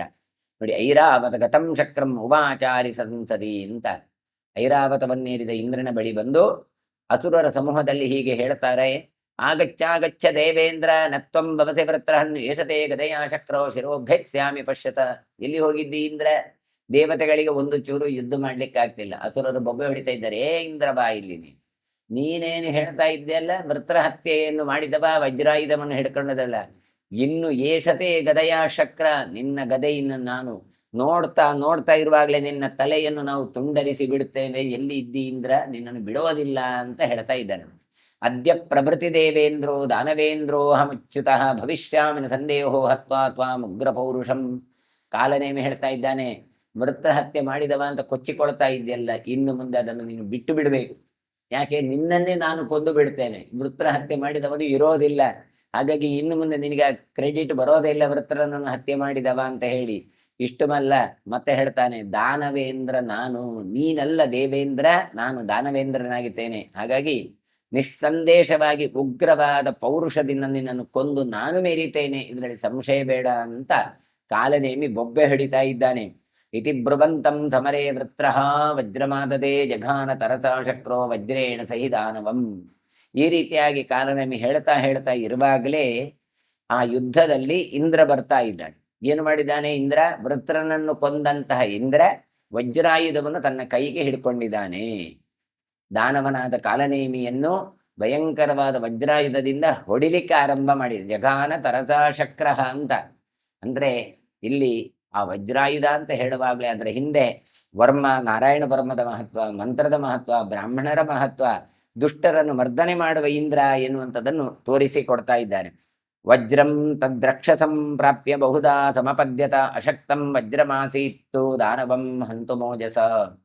ಆ ವಜ್ರಾಯುಧವನ್ನು ಇವ ಪ್ರಯೋಗ ಮಾಡಿದ್ದಾನೆ, ಹೌದು. ಆದರೆ ಅದು ಏನಾಗಿದೆ ಕೇಳಿದ್ರೆ, ಅನೇಕ ಬಾರಿ ಇವನ ವಕ್ಷಸ್ಥಳಕ್ಕೆ ಘಾಸಿಗೊಳಿಸಿದೆ. ಯಾರದು? ಕಾಲನೇಮಿದ್ದು. ಆದರೂ ಕೂಡ ಈ ವಜ್ರಾಯುಧವನ್ನು ಅವನನ್ನು ನಾಶ ಮಾಡ್ಲಿಕ್ಕಾಗಲಿಲ್ಲ. ಹೋಗಿ ಗುದ್ದಿ ಬಂತು ಅವನ ಹೃದಯವನ್ನು. ಆದರೂ ಕೂಡ ದಾನವ ಬಹಳ ಕಾಂತಿ ಸಂಬಂಧನಾಗಿದ್ದ. ಅವನನ್ನು ಏನೂ ಕೂಡ ಅವನಿಗೆ ನೋವುಂಟು ಮಾಡುವಂತಹ ಸಾಮರ್ಥ್ಯ ಇದು ಕಳೆದುಕೊಂಡಿತು. ಅಂದ್ರೆ ಆಗ್ಲಿಲ್ಲ. ಅಷ್ಟು ಸಮರ್ಥನಾದವನು ಯಾರು ಕೇಳಿದ್ರೆ ಕಾಲನೇಮಿ. ಪುನಃಪಪಾತ ಸಹತ ಗದಾಮಾದಾಯ ಯತ್ನತಃ ಐರಾವತಸ್ಯ ರಭಸ ಜಗಾನೇಕಂ ಸಮಸ್ತಕಂ. ಪ್ರಯತ್ನಶೀಲನಾದಂತಹ ಈ ಕಾಲನೇಮಿಂಟಲ್ಲ, ಎಷ್ಟು ಸಲ ವಜ್ರಾಯುಧ ಬಂತೋ ಅದನ್ನು ಮತ್ತೆ ಎದುರಿಸ್ತಾ ಇದ್ದಂತೆ. ತಾನೇನು ಮಾಡ್ತಾ ಇದ್ರ? ಗದಾಂ ಆದಾಯ ಯತ್ನತಃ, ಗದೆಯಿಂದ ತಾನು ಅದನ್ನು ತಡಿತಾ ಇದ್ದ. ಮತ್ತೆ ಯುದ್ಧಕ್ಕೆ ಬರುವಾಗ ವೇಗವಾಗಿ ಗದೆಯಿಂದ ಇಂದ್ರನ ಮೇಲೆ ಹೊಡಿತಾ ಇದ್ದ. ಅದು ಏನಾಯಿತು ಕೇಳಿದ್ರೆ ಐರಾವತಸ್ಯ ರಭಸ, ಇಂದ್ರನ ವಾಹನವಾದ ಐರಾವತ ಉಂಟಲ್ಲ ಅದರ ತಲೆಗೆ ಪೆಟ್ಟು ಕೊಟ್ಟು ಬಿಟ್ಟ ಈ ದಾನವೇಂದ್ರನಾದಂಥ ಕಾಲನೇಮಿ. ಸ ವಿನಿರ್ಭಿನ್ನ ಕುಂಭತ್ವ ಪಪಾತ ಧರಣಿ ತಡೆ ಸುಸ್ತ್ರಾವರುಧಿರಂ ತೀಕ್ಷ್ಣಂ ಗಜರಾಜಸ್ತದಾಬರಿ. ಅದಕ್ಕೆ ಪೆಟ್ಟು ಬಿದ್ದದ್ದೇ ತಡ ಆನೆಗೆ, ಐರಾವತಕ್ಕೆ ಕುಂಭಸ್ಥಳ ಒಡೆದು ಹೋಯಿತು ಅಂತ ಹೇಳ್ತಾರೆ. ಒಡೆದು ಹೋಗಿ ಆನೆ ಭೂಮಿಯಲ್ಲೇ ಬಿದ್ದೇ ಬಿಟ್ಟಿತು ಅಂತ ಹೇಳ್ತಾರೆ.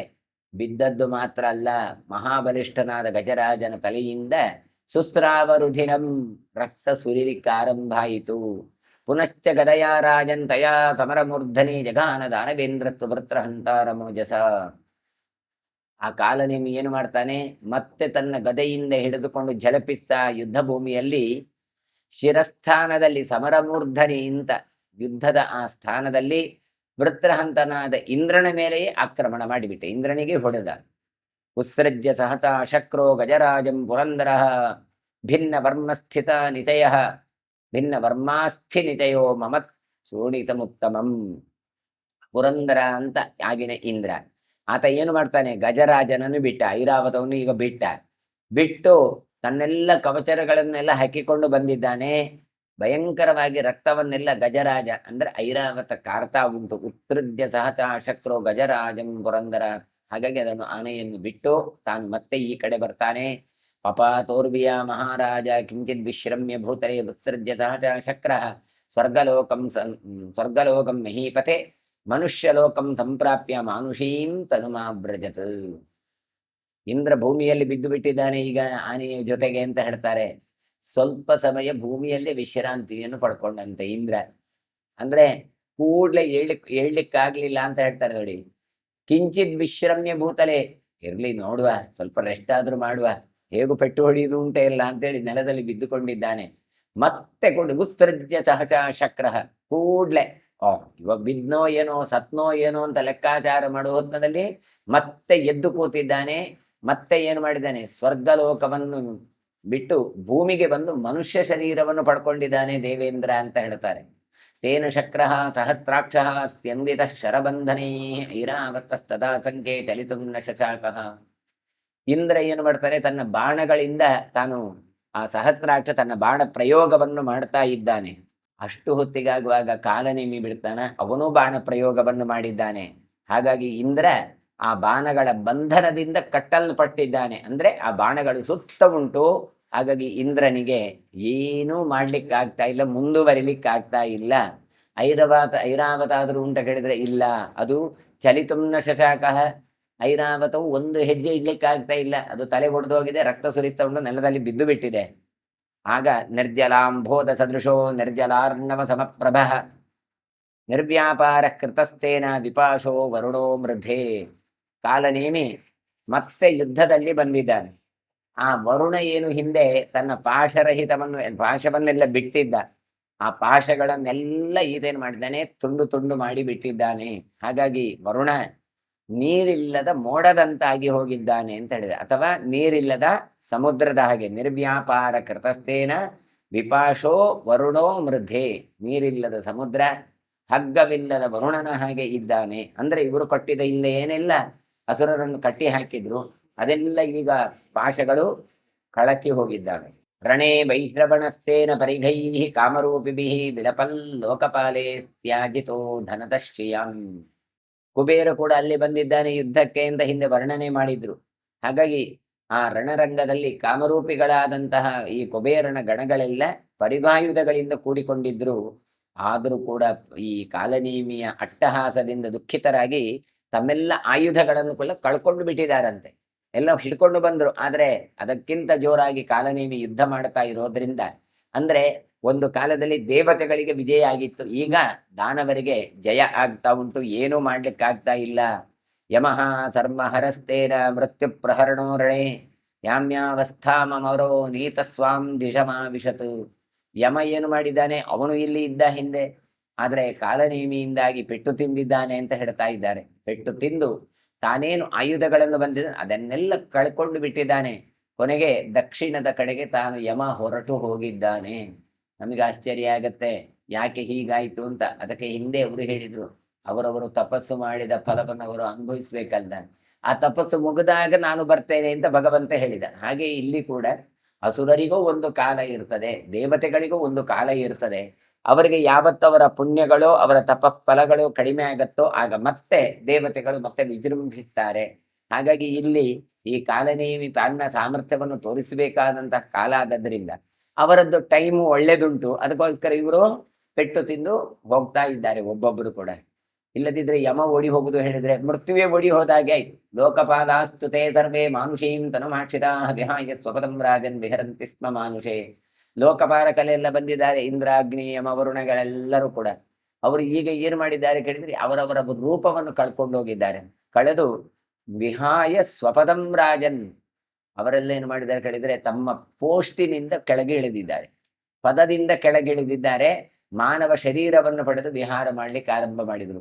ಅಂದ್ರೆ ಅದೇ ರೀತಿಯಾಗಿದ್ರೆ ಮತ್ತೆ ಬಂದು ಕಾಲನೇಮಿ ಬಡಿತಾನೆ. ಹಾಗಾಗಿ ಆ ಪದದಿಂದ ಚ್ಯುತರಾಗಿದ್ದಾರೆ, ಮತ್ತೆ ತಾವು ತಲೆ ಮೆರೆಸಿಕೊಂಡು ಹೋಗ್ತಾ ಇದ್ದಾರೆ.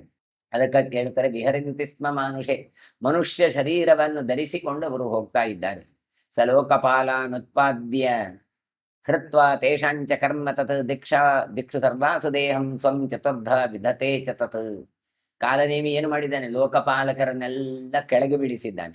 ಕೆಳಗೆ ಬೀಳಿಸಿ ಅವರು ಮಾಡುವ ಕೆಲಸ ಉಂಟಲ್ಲ, ಲೋಕಪಾಲಕರು ಲೋಕಗಳನ್ನು ಅಥವಾ ಇಂದ್ರಾದಿ ದಿಕ್ಪಾಲಕರು ಮಾಡುವ ಕೆಲಸ ಎಲ್ಲ ತಾನೇ ಮಾಡ್ತಾ ಇದ್ದಾನಂತೆ. ಹಾಗಾಗಿ ಮಾಡಿ 4 ದಿಕ್ಕುಗಳಲ್ಲಿಯೂ ಕೂಡ ತಾನೇ ನೋಡಿಕೊಳ್ತಾನೆ. ಅದು ಹೇಗೆ ಅಂತ ಕೇಳಿದ್ರೆ ಅದಕ್ಕೆ ಹೇಳ್ತಾರೆ ದೇಹಂ ಸ್ವಂ ಚತುರ್ಧ ವಿದಧೆ. ತನ್ನ ದೇಹವನ್ನು 4 ತುಂಡು ಮಾಡಿಕೊಂಡು 4 ಶರೀರದಿಂದ 4 ದಿಕ್ಕುಗಳನ್ನು ಏಕಕಾಲದಲ್ಲಿ ನೋಡಿಕೊಳ್ತಾ ಇದ್ದಾನೆ. ಹಾಗಾಗಿ ಕಾಲನೇಮಿಯು ಕೂಡ ಸಾಮಾನ್ಯದ ಅಸುರನಲ್ಲ. 4 ಜನ ಮಾಡುವ ಕೆಲಸ ಒಬ್ಬರೇ ಮಾಡ್ತಾನೆ ಅಂತ ಹೇಳ್ತೇವಲ್ಲ, ಆ ರೀತಿಯಾಗಿ. ಸ ನಕ್ಷತ್ರ ಪಥಂಗತ್ವ ದಿವ್ಯಂ ಸ್ವರ್ಭಾನುದರ್ಶಿತಂ ಜಹಾರ ಲಕ್ಷ್ಮೀಂ ಸೋಮಸ್ಯ ತ್ವಂಚಾಸ್ಯ ವಿಷಯಂ ಮಹತ್. ಇನ್ನು ಸ್ವರ್ಭಾನು ಇದ್ದಾನೆ. ಯಾರು ಇವ? ರಾಹು ಮತ್ತೆ ಕೇತು ಆದದ್ದು ಸ್ವರ್ಭಾನು ಇವ. ಈ ಸ್ವರ್ಭಾನು ಏನು ಮಾಡ್ತಾನೆ, ರಾಹು ತನ್ನ ದಿವ್ಯವಾದ ನಕ್ಷತ್ರ ಪಥಕ್ಕೆ ಮುನ್ನುಗ್ಗಿದ್ದಾನೆ. ಮುನ್ನುಗ್ಗಿ ಅಲ್ಲಿರುವಂತ ಕಾಲನೇಮಿ ಏನು ಚಂದ್ರನ ಸಂಪತ್ತನ್ನು ಅಪಹರಿಸಿದ, ಅಂತಹ ವೈಭವಕ್ಕೆ ಕಾರಣವಾದ ಎಲ್ಲ ಸಂಪತ್ತುಗಳನ್ನು ಸ್ವರ್ಭಾನು ದೋಚಿದಂತೆ. ಚಾಲಯಾಮಾಸ ದೀಪ್ತಾಂಶುಂ ಸ್ವರ್ಗದ್ವಾರಾತ್ ಸ ಭಾಸ್ಕರಂ ಸಾಯನಂ ಚಾಸ್ಯ ವಿಷಯಂ ಜಹಾರ ದಿನಕರ್ಮ ಚ. ಇನ್ನು ಸೂರ್ಯ ಇದ್ದಾನಲ್ಲ, ಅವ ಏನು ಮಾಡ್ತಾನೆ, ಭಾಸ್ಕರ ಅಂತ ಅವನನ್ನು ಕರೀತಾರೆ ಇಲ್ಲಿ. ಅಂತ ಭಾಸ್ಕರ ಸ್ವರ್ಗದ ದ್ವಾರದಿಂದ ಹೊರಗೋಗುವ ಹಾಗೆ ಮಾಡಿದನು. ಯಾರು? ಕಾಲನೇಮಿ. ಏನು ಮಾಡಿದ್ದಾನೆ, ಸೂರ್ಯನನ್ನೇ ಓಡಿಸಿ ಬಿಟ್ಟಿದ್ದಾನೆ. ಅಲ್ಲ, ಸೂರ್ಯನ ಸಂಪತ್ತು ಅದನ್ನು ಲೂಟಿ ಮಾಡಿದ್ದಾನೆ. ಹಾಗಾದ್ರೆ ಸೂರ್ಯನೇ ಇಲ್ಲದಿದ್ರೆ ಲೋಕ ಹೇಗೆ ಮಾಡುತ್ತೆ? ಸಾಯನ ಚಾಸ್ಯ ವಿಷಯಂ ಜಹಾರ ದಿನ ಕರ್ಮಚ. ಅವನ ಕೆಲಸ ಯಾರು ಮಾಡೋದು? ಅವನನ್ನು ಬೇಡ ಅಂತ ಹೇಳಿದ್ರೆ ತಾನೇ ಮಾಡ್ಲಿಕ್ಕೆ ಶುರು ಮಾಡಿದ್ದಾನೆ. ಹಾಗಾದ್ರೆ ಈ ಕಾಲನೇಮಿ ಸೂರ್ಯನ ಕೆಲಸವನ್ನು ತಾನು ಮಾಡಿ ಬೆಳಕನ್ನು ಬೆಳಗ್ತಾ ಇದ್ದಾನಂತೆ. ನೋಡಿ, ಅಂತಹ ಸಾಮರ್ಥ್ಯ ಕಾಲನೇಮಿಗೆ ಇತ್ತು ಅಂತ ಹೇಳ್ತಾ ಇದ್ದಾರೆ. ಸೋಗ್ನಿಂ ದೇವಮುಖಂ ಹೃತ್ವ ಚಕಾರಾತ್ಮ ಮಖೇಶಯಂ ವಾಯುಂಚ ತರಸ ಜಿತ್ವ ಚಕಾರಾತ್ಮ ಮಶಾನುಗಂ. ಇನ್ನು ಅಗ್ನಿ ಇದ್ದಾನೆ. ಯಾರು ಅಗ್ನಿ ಅಂದ್ರೆ ಸೋ ಅಗ್ನಿಂ ದೇವಮುಖಂ, ದೇವತೆಗಳಿಗೆ ಮುಖ ಇವ. ಏನಾದ್ರೂ ದೇವತೆಗಳಿಗೆ ಕೊಡಬೇಕು ಕೇಳಿದ್ರೆ ನೇರವಾಗಿ ದೇವತೆಗಳು ಸಿಕ್ಕದೇ ಇರ್ಬೋದು. ಆಗ ಅಗ್ನಿಯಲ್ಲಿ ಕೊಟ್ಟರೆ ಈತ ಆಯಾಯ ದೇವತೆಗಳಿಗೆ ಅದನ್ನು ಕೊಂಡೋಗಿ ಕೊಡ್ತಾನೆ. ಹಾಗಾಗಿ ಅಗ್ನಿದೇವನ ಹತ್ರ ಸಂಪತ್ತು ಏನು? ಸಂಪತ್ತು ದೇವತೆಗಳಿಗೆ ಕೊಂಡೋಗಿ ಕೊಡ್ತಾನೆ ಎನ್ನುವುದೇ ಒಂದು ದೊಡ್ಡ ಸಂಪತ್ತು. ಇದನ್ನು ಅಪಹಾರ ಮಾಡಿದೆವು. ಅಂದ್ರೇನು? ತಾನು ದೇವತೆಗಳಿಗೆ ಕೊಡಬೇಕಾದಂತ ಆಹುತಿಗಳನ್ನು ಕಾಲನೇಮಿ ತಾನೇ ಸ್ವೀಕರಿಸ್ಲಿಕ್ಕೆ ಆರಂಭ ಮಾಡಿದ. ಹಾಗಾಗಿ ತಾನು ಅಗ್ನಿಯನ್ನು ಗೆದ್ದು ಬಿಡ್ತಾನೆ, ವಾಯುವನ್ನು ಕೂಡ ತಾನು ಸೋಲಿಸಿ ಬಿಟ್ಟ. ಎಲ್ಲರನ್ನು ಕೂಡ ಏನು ಮಾಡ್ತಾನೆ, ತನ್ನ ವಶಕ್ಕೆ ತೆಗೆದುಕೊಳ್ತಾನೆ. ಈಗ ವಾಯು ಇರಬಹುದು, ಅಗ್ನಿ ಇರಬಹುದು, ಇವರು ಏನು ಮಾಡುದಾದ್ರೂ ಕೂಡ ಕಾಲನೇಮಿ ಹೇಳಿದಾಗೆ ಮಾಡಬೇಕು ಹೊರತು ಅವರಿಗೆ ಹೇಳಿದ್ದಾರೆ, ದೇವತೆಗಳಿಗೆ ಹೇಳಿದ್ದಾರೆ ಅಂತ ಕೊಡೋದಲ್ಲ. ನಾವು ಅಗ್ನಿಯನ್ನು ಅವನು ದೂತ ಅಂತ ಕರಿತೇವೆ. ಹೇಗೆ ಪೋಸ್ಟ್ ಮ್ಯಾನ್ ಇರ್ತಾನೋ ಹಾಗೆ ಇವ ಏನು ಮಾಡ್ತಾ ಇದ್ದಾನೆ, ಆ ಪೋಸ್ಟ್ ಲೆಟರ್ ನೀವು ಕೊಟ್ಟವರಿಗೆಲ್ಲ ಕೊಡೋದಲ್ಲ, ಮತ್ತೆ ನಾನು ಹೇಳಿದವರಿಗೆ ಕೊಡಬೇಕು, ಅದೆಲ್ಲವನ್ನು ತನಿಗೆ ಬರಬೇಕು ಅಂತ ತಾನೇ ಆ ಪತ್ರಗಳನ್ನು ಹೇಗೆ ಒಬ್ಬ ಸ್ವೀಕರಿಸಬಹುದೋ ಅದೇ ರೀತಿಯಾಗಿ ಎಲ್ಲ ಆಹುತಿಗಳನ್ನು ತಾನೇ ಸ್ವೀಕರಿಸ್ತಾ ಇದ್ದಾನೆ. ಬೇರೆ ಯಾರಿಗೂ ಕೂಡ ತಲುಪದ ಹಾಗೆ ನೋಡ್ತಾನೆ. ಸ ಸಮುದ್ರಾನ್ ಸಮಾನೀಯ ಸರ್ವಾಶ್ಚ ಜತರೋಬಲ ಚಕಾರಾತ್ಮವಶೇ ವೀರ್ಯ ದೇಹಭೂತಾಶ್ಚ ಸಿಂಧವ. ಇನ್ನು ಸಮುದ್ರಗಾಮಿಗಳಾದಂತಹ ಸಸಮುದ್ರಾನ್ ಸಮಾನೀಯ ಎಲ್ಲ ನದಿಗಳು ಉಂಟು. ಆ ನದಿಗಳು ಏನು ಮಾಡ್ತಾ ಇದ್ದಾರೆ, ನದಿಗಳನ್ನು ಕಾಲನೇಮಿ ಹೇಳ್ತಾ ಇದ್ದಾನೆ, ನಾನು ಹೇಳಿದಲ್ಲಿ ನೀವು ಹೋಗಬೇಕು, ನೀವೇನು ಕೆಳಗೆ ಅಲ್ಲಿ ನೀರು ಹೋಗ್ತದೆ ತಗ್ಗಿನ ಜಾಗಕ್ಕೆ ಅಂತಲ್ಲ. ಹಾಗಾಗಿ ಬಲಾತ್ಕಾರವಾಗಿ ಆ ನದಿ ಅಭಿಮಾನಿ ದೇವತೆಗಳನ್ನು ತನ್ನ ವಶಕ್ಕೆ ಇಟ್ಟುಕೊಂಡಿದ್ದಾನೆ ಅಂತ ಹೇಳ್ತಾರೆ. ಹಾಗಾಗಿ ತಾನೇನು ಮಾಡಿದ, ನದಿಗಳ ದೇಹವೆನಿಸಿದ ಸಮುದ್ರವನ್ನೂ ಕೂಡ ತನ್ನ ವಶ ಮಾಡಿಕೊಂಡ, ನದಿಯನ್ನು ವಶ ಮಾಡಿಕೊಂಡ, ಸಮುದ್ರವನ್ನೂ ವಶ ಮಾಡಿಕೊಂಡ. ಆಪಸ್ಸ ವಶಗಾ ಕೃತ್ವ ಜಿವಿಜಾತಾಶ್ಚ ಭೂಮಿಜಾ ಸ್ಥಾಪಯಾಮಾಸ ಜಗತೀಂ ಜುಗುಪ್ತಾಂ ಸುಗುಪ್ತಾಂ ಧರಣೀಧರೈಹಿ. ಆಕಾಶ ಮತ್ತೆ ಭೂಮಿಯಲ್ಲಿ ಹುಟ್ಟಿದ ನೀರುಂಟಲ್ಲ ಅದನ್ನೂ ತನ್ನ ವಶ ಮಾಡಿಕೊಂಡ. ಪರ್ವತಗಳಿಂದ ರಕ್ಷಿತವಾದಂಥ ಯಾವ ಭೂಮಿ ಉಂಟಲ್ಲ ಅದನ್ನೂ ಕೂಡ ತಾನು ವಶ ಮಾಡಿಕೊಂಡ. ಅಂದ್ರೆ ತಾನು ಹೇಳಿದಾಗೆ ಅವುಗಳು ಇರಬೇಕು ಅಂತ ತಾನು ಅವುಗಳನ್ನೆಲ್ಲ ತನ್ನ ವಶಕ್ಕೆ ತೆಗೆದುಕೊಂಡಿದ್ದಾನೆ. ಸ ಸ್ವಯಂಭೂರಿವಾಭಾತಿ ಮಹಾಭೂತ ತಪತಿರ್ಮಹಾನ್ ಸರ್ವಭೂತಮಯೋ ದೈತ್ಯ ಸರ್ವಲೋಕ ಭಯಾವಹ. ಒಟ್ಟಿನಲ್ಲಿ ಹೇಳುವುದಾದ್ರೆ ಪಂಚಮಹಾಭೂತಗಳಿಗೂ ಕೂಡ ತಾನೇ ಒಡೆಯ. ತಾನು ಹೇಳಿದಾಗೆ ಭೂತಗಳು, ಪಂಚಭೂತಗಳು, ನೀರು, ಅಗ್ನಿ, ಗಾಳಿ, ಬೆಂಕಿ, ಮಣ್ಣು, ಆಕಾಶಗಳು ಹೋಗಬೇಕು ಅಂತ ಮಾಡಿದವ. ಅದೆಲ್ಲ ನಿಯಮನ ಮಾಡುವುದು ಯಾರು? ಪ್ರಜಾಪತಿಗಳು. ಹಾಗಾಗಿ ಪ್ರಜಾಪತಿಯಂತೆ ತಾನು ಮೆರಿತಾ ಇದ್ದಾನೆ ಅಂತ ಹೇಳಿದ್ರು. ಎಲ್ಲ ಭೂತಗಳ ಅಂತರ್ಯಾಮಿಯಾದ ನಿಯಾಮಕ ನಾನು ಅಂತ ಹೇಳ್ತವನ್ನ ನಾವೆಲ್ಲರೂ ಭಗವಂತನಿಗೆ ಹೇಳ್ತೇವೆ. ಹಾಗಾದ್ರೆ ದೇವರು ಹೇಗೆ ಅಂತರ್ಯಾಮಿಯಾಗಿದ್ದಾನೋ ಅವರಲ್ಲ, ನಾನೇ ಅಂತ ಕಾಲನೇಮಿ ಹೇಳ್ತಾ ಇದ್ದಾನೆ. ಸಮಸ್ತ ಲೋಕಕ್ಕೂ ಕೂಡ ಭಯವನ್ನು ಉಂಟು ಮಾಡಿದವ ಕಾಲನೇಮಿ ಅಂತ ತೋರಿಸ್ತಾ ಇದ್ದಾರೆ. ಸ ಲೋಕಪಾಲಕೈರ್ ವಪುಶ್ಚಂದ್ರ ಸೂರ್ಯಗ್ರಹಾತ್ಮವಾನ್ ಪಾವಕ ನಿರಸಂಘಾತೋ ರರಾಜ ಯುದ್ಧಿ ದಾನವ. ಎಲ್ಲ ಲೋಕಪಾಲಕರಿದ್ದಾರಲ್ಲ ಅವರೆಲ್ಲ ಶರೀರವನ್ನು ಪಡೆದು ಮನುಷ್ಯರಂತೆ ಹೋಗಿದ್ದಾರೆ. ಸೂರ್ಯ ಚಂದ್ರ ಆದಿ ಗ್ರಹಗಳನ್ನು ತಾಳಿದವರೆಲ್ಲ. ಹಾಗಾದ್ರೆ ಬೆಂಕಿ ಗಾಳಿಗಳಂತೆ ದೇಹವನ್ನು ಹೊಂದಿದ ಅವರು ಕಾಲನೇಮಿಯ ಯುದ್ಧದಲ್ಲಿ ತಾವು ಸೋತು ಹೋಗಿದ್ದಾರೆ. ಕಾಲನೇಮಿ ಯುದ್ಧದಲ್ಲಿ ವಿರಾಜಿಸ್ತಾ ಇದ್ದಾನೆ. ಪಾರಮೇಷ್ಠೇ ತಿತಸ್ಥಾನೇ ಲೋಕಾನಾಂ ಪ್ರಭವೋಪಮೇ ತಂ ತುಷ್ಟುವರ್ ದೈತ್ಯಗಣಾಃ ದೇವಾ ಇವ ಪಿತಾಮಹಂ. ಹೇಳ್ತಾರೆ, ಚತುರ್ಮುಖ ಬ್ರಹ್ಮನ ಸ್ಥಾನದಲ್ಲಿ ನಿಂತು ಲೋಕಗಳ ಉತ್ಪತ್ತಿಗೆ ಹೇಗೆ ಕಾರಣವೋ ಅದೇ ರೀತಿ ಕಾಲನೇಮಿ ತಾನು ಕಾಣ್ತಾ ಇದ್ದಾನೆ. ಎಲ್ಲ ದೇವತೆಗಳು ಪಿತಾಮಹನನ್ನು ಸ್ತೋತ್ರ ಮಾಡ್ತಾ ಇದ್ದಾರಲ್ಲ, ಅದೇ ರೀತಿಯಾಗಿ ಇಲ್ಲಿ ದೈತ್ಯಗಣದವರು ಕಾಲನೇಮಿಯನ್ನು ಸ್ತೋತ್ರ ಮಾಡ್ತಾ ಇದ್ದಾರೆ. ಹೀಗೆ ಕಾಲನೇಮಿ ಎನ್ನುವ ಮಹಾಬಲಿಷ್ಠ ಅಂತ ತೋರಿಸ್ತಾ ಇದ್ದಾರೆ. ವೈಶಂಪಾಯನರು ಚರಿತ್ರೆಯನ್ನು ಮುಂದುವರಿಸಿ ಹೇಳ್ತಾ ಇದ್ದಾರೆ.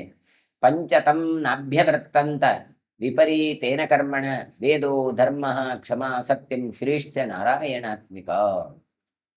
ಇಷ್ಟೆಲ್ಲ ಮಾಡಿದ್ದಾನೆ ಕಾಲನೇಮಿ. ಆದರೆ ಇವರು ಯಾರು ಇವನು ಹೇಳಿದಾಗೆ ಕೇಳಲಿಲ್ಲ. ಬೇರೆಯವರೆಲ್ಲ ಕೇಳಿ ಇದ್ದಾರೆ, ಸೋತು ಹೋಗಿದ್ದಾರೆ. ಇಂದ್ರಾದಿ ಅಥವಾ ದಿಕ್ಪಾಲಕರು ಅವರು ಇವರು ಅಂತೆಲ್ಲ ಹೇಳಿದರು. ಪಂಚತಂ ನಾಭ್ಯವರ್ತಂತ ಅಂತ ಹೇಳ್ತಾರೆ. ಇವರು 5 ಜನ ಕೇಳಲಿಲ್ಲ. ಯಾರೆಲ್ಲ? ವೇದ, ಧರ್ಮ, ಕ್ಷಮ, ಸತ್ಯ, ಸಂಪತ್ತು. ಇದೆಲ್ಲವೂ ಕೂಡ ನಾರಾಯಣನಿಂದ ಅಭಿಮಾನ್ಯವಾದವುಗಳು, ನಾರಾಯಣಾತ್ಮಿಕ ಅಂತ ಹೇಳ್ತಾರೆ. 5 ಸಂಪತ್ತುಗಳು. ಇದು ಮಾತ್ರ ಕಾಲನೇಮಿಯನ್ನು ಅನುಸರಿಸಿರ್ಲಿಲ್ಲ. ಇದು ಮಾತ್ರ ಯಥಾರ್ಥವಾಗಿ ಇತ್ತು. ಹಾಗಾದ್ರೆ ನೋಡಿ, ನಾನೆಲ್ಲ ಮಾಡಿದ್ದೇನೆ ಹೇಳ್ಬಹುದು, ಆದರೆ ಇವುಗಳನ್ನು ಏನು ಮಾಡ್ಲಿಕ್ಕಾಗೋದಿಲ್ಲ. ಯಾಕೆ? ಇವುಗಳ 5 ಕೂಡ ನಾರಾಯಣನ ಸ್ವರೂಪವಾದದ್ದು. ಯಾವುದೆಲ್ಲ? ವೇದಗಳು. ಇವರು ವೇದದಲ್ಲಿ ನನ್ನ ಕಾಲನೇಮಿ ಸ್ತೋತ್ರ ಬರಬೇಕು ಅಂತ ಹೇಳಿದ್ರೆ ಎಲ್ಲಿಂದ ಸ್ತೋತ್ರ ಬರುತ್ತೆ? ಅದು ನಿತ್ಯ ಇರುವಂಥದ್ದು, ಅದರಲ್ಲಿ ಬರಲಿಲ್ಲ. ಇವ ಹೇಳಿದ ಹಾಗೆ ವೇದಾಭಿಮಾನಿ ದೇವತೆಗಳು ಕೇಳಲಿಲ್ಲ. ಧರ್ಮ, ನಾನು ಮಾಡಿದ್ದೆ ಧರ್ಮ ಅಂತ ಮಾಡ್ತಾ ಹೋದ್ರೆ ಅದರದ್ದು ಧರ್ಮ ಆಗ್ಲಿಲ್ಲ, ಅದು ಅಧರ್ಮ ಆಯಿತು. ಬಿಟ್ರೆ ಧರ್ಮದ ದೇವತೆಗಳನ್ನು ಏನು ಮಾಡ್ಲಿಕ್ಕೆ ಇವನಿಂದ ಆಗ್ಲಿಲ್ಲ. ಇನ್ನು ಕ್ಷಮ ಎನ್ನುವಂತಹ ಒಂದು ಸಾಮರ್ಥ್ಯ ಉಂಟಲ್ಲ, ಇದು ಕಾಲನೇಮಿಯ ಬಳಿ ಬರಲೇ ಇಲ್ಲ. ಅವನಿಗೆ ಕ್ಷಮೆ ಎನ್ನುವಂಥದ್ದು ಇಲ್ವೇ ಇಲ್ಲ. ಬಂದ್ರೆ ಬಡಿರಿ, ಸಿಕ್ಕಿದ ಕೊಂದಿ, ಇಂತಹ ಒಂದು ಸ್ಯಾಡಿಸ್ಟ್ ಮನೋಭಾವ ಇದೆ ಹೊರತು ತಾನು ಎಂದಿಗೂ ಕೂಡ ಕ್ಷಮಾಗುಣವನ್ನು ಬೆಳೆಸಿದವನಲ್ಲ. ಹಾಗಾಗಿ ಅಲ್ಲಿ ಇವನ ಬಳಿ ಬರಲೇ ಇಲ್ಲ. ಇನ್ನು ಸತ್ಯ ಅಂದ್ರೆ ಆ ಪ್ರಾಮಾಣಿಕವಾದಂತಹ ಜೀವನ, ಸಜ್ಜನರಿಗೆ ಹಿತವಾಗಿ ಬದುಕುವಂತಹ ಗುಣಗಳು, ಇದು ಯಾವುದೂ ಇವನ ಬಳಿಗೆ ಬರಲೇ ಇಲ್ಲ. ಇನ್ನು ಸಂಪತ್ತು, ದೈವೀ ಸಂಪತ್ತು ಇವನ ಹತ್ರ ಬರಲಿಲ್ಲ. ಇವನ ಹತ್ರ ಬರುವ ಸಂಪತ್ತು ಯಾವುದು? ಆಸುರಿ ಸಂಪತ್ತು. ಹೀಗೆ ನಾರಾಯಣನಿಂದ ಅಭಿಮನ್ಯವಾದ ಈ 5 ಗುಣಗಳು ಉಂಟಲ್ವಾ, ಅದು ಇವನ ಹತ್ರ ಬರಲೇ ಇಲ್ಲ. ಸತೇಷಾಂ ಮನುಪಸ್ಥಾನ ಸಕ್ರೋಧೋ ದಾನವೇಶ್ವರ ವೈಷ್ಣವಂ ಪದಮನ್ವಿಚ್ಛನ್ ಯಯೌ ನಾರಾಯಣಾಂತಿಕಂ. 5 ಧರ್ಮಗಳು ತನಗೆ ವಶವಾಗದೆ ಇರುವಾಗ ಇದು ಸಿಟ್ಟುಕೊಳ್ತಾರೆ. ಎಲ್ಲರೂ ನಾನು ಹೇಳುವಾಗ ಇದ್ದಾರೆ, ನನ್ನ ಒಂದು ಹಿಡಿತದಲ್ಲೇ ಇದ್ದಾರೆ. ಈ 5 ನನ್ನ ಹತ್ರ ಬರ್ಲಿಲ್ಲಲ್ಲ ಅಂತ ಹೇಳಿದ್ದಾನೆ. ಹಾಗಾಗಿ ವಿಷ್ಣು ಪದವಿಯನ್ನೇ ನಾನು ಹೊಂದುತ್ತೇನೆ. ನಾರಾಯಣಾತ್ಮಿಕವಾದದ್ದಲ್ಲ. ಹಾಗಾದ್ರೆ ನಾನೇ ನಾರಾಯಣನಾಗ್ತೇನೆ ಅಂತ ಹೊರಟ ನೋಡಿ. ವೈಷ್ಣವಂ ಪದಮನ್ವಿಚ್ಛನ್ ಯಯೌ ನಾರಾಯಣಾಂತಿಕಂ, ನಾನೇ ವಿಷ್ಣು ಆಗ್ತೇನೆ, ವಿಷ್ಣುವಿನ ವೈಕುಂಠವೇ ನಾನಾಗಿ ಬಿಡ್ತೇನೆ ಅಂತ ಹೇಳಿ ವಿಷ್ಣುವಿನ ಬಳಿಗೆ ತಾನು ಹೊರಡ್ತಾನೆ. ಸದದರ್ಶ ಸುಪರ್ಣಸ್ಥಂ ಶಂಖಚಕ್ರ ಗದಾಧರಂ ದಾನವಾನಾಂ ವಿನಾಶಾಯ ಭ್ರಾಮಯಂತಂ ಗದಾಂ ಶುಭಾಂ. ನಾರಾಯಣ ಎಲ್ಲಿದ್ದಾನೆ ಕೇಳಿದ್ರೆ ಅವ ಗರುಡಾರೂಢನಾಗಿದ್ದಾನೆ. ಹಾಗಾಗಿ ಶಂಖಚಕ್ರ ಗದಾಧಾರಿಯಾಗಿದ್ದಾನೆ. ಪರಮ ಮಂಗಳವಾದಂಥ ಗದೆಯನ್ನು ತಾನು ಧರಿಸಿದ್ದಾನೆ. ಹಾಗಾಗಿ ನಾರಾಯಣ ಗದೆಯನ್ನು ತಿರುಗಿಸಿ ದಾನವರ ನಾಶಕ್ಕಾಗಿ ತಾನು ತಿರುಗಿಸ್ತಾ ಇದ್ದಾನೆ ಅಂತ ಗದೆಯನ್ನು. ಆ ಗದೆಯನ್ನು ತಿರುಗಿಸ್ತಾ ಇದ್ದಾನೆ ಅಂದ್ರೆ ಆಕ್ಟಿವ್ ಆಗಿದ್ದಾನೆ ಅಂತ ಅರ್ಥ. ಹಾಗಾಗಿ ಸುಮ್ಮನೆ ಹಿಡ್ಕೊಂಡು ಕೂತ್ಕೊಳ್ಳಿಲ್ಲ. ಗದೆ ತಿರುಗಿಸ್ತಾ ಇದ್ದಾನೆ ಅಂದ್ರೆ ಬಾ ನೀನು ಅಂತ ಇವನು ಕಾಯ್ತಾ ಇದ್ದಾನೆ. ಅವನಾಗೆ ಕಾಲನೇಮಿ ಬರ್ತಾ ಇದ್ದಾನೆ. ಕಾಲನೇಮಿಗೆ ಸಿಟ್ಟು ಏನು ಕೇಳಿದ್ರೆ ಈ ನಾರಾಯಣಾತ್ಮಿಕವಾದ ಇದು ಸಿಕ್ಲಿಲ್ಲಲ್ಲ ಅಂತ. ಅದಕ್ಕೆ ನಾರಾಯಣನ ಹುಡುಕಿಕೊಂಡು ಬರ್ತಾ ಇದ್ದೆ. ನಾರಾಯಣ ಕಾಯ್ತಾ ಇದ್ದಾನೆ, ಇವ ಯಾವಾಗ ಬರ್ತಾ ಇದ್ದಾನೆ ಅಂತ ಹೇಳಿ. ಸಜಲಾಂಬೋಧ ಸಂಕಾಶಂ ವಿದ್ಯುತ್ ಸದೃಶವಾಸಸಂ ಸ್ವಾರೂಢಂ ಸ್ವರ್ಣಪತ್ರಾಢ್ಯಂ ಶಿಖಿನಂ ಕಾಶ್ಯಪಂ ಖಗಂ.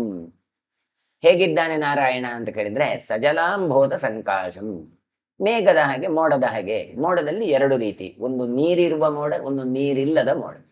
ನೀರಿರುವ ಮೋಡ ಕಪ್ಪಾಗಿ ಇರ್ತದೆ. ನಾವು ಹೇಳ್ತೇವೆ ಎಂತ ಮಳೆ, ಕತ್ತಲೆ ಆಯ್ತು, ಈಗ ಖಂಡಿತ ಮಳೆ ಬರ್ತದೆ ಅಂತ.